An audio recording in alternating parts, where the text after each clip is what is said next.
గొడ్రాలు గొడ్రాలు గొడ్రాలు అని నిందిస్తున్నారు అని బాధపడింది. ఆ రోజు ఇలానే ఈ అంశం చెప్పా, ఇదే టాపిక్ ఈ టైపులోనే విశ్వాసం యొక్క విశిష్టతను గురించి మాట్లాడా.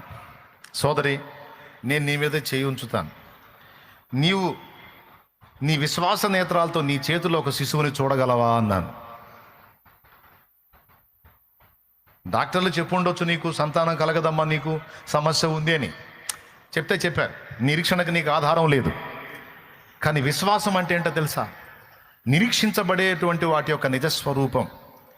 కాబట్టి నిజస్వరూపం, నువ్వు కళ్ళు మూయి, నేను కూడా ప్రార్థన చేస్తా. నీ విశ్వాస నేత్రాలతో నీ చేతిలో ఒక శిశువుని విశ్వసించగలవా అన్నాను. అలాగూ చేయగలనని ఆమె చెప్పింది.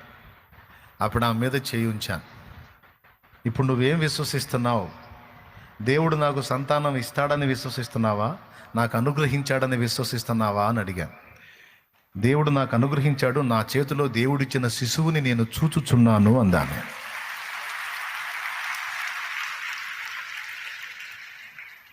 నీవు నమ్మినట్టే, నీవు విశ్వసించినట్టే నీకు అగునుగాక, యేసు నామములో ఆమేన్ అన్నాను.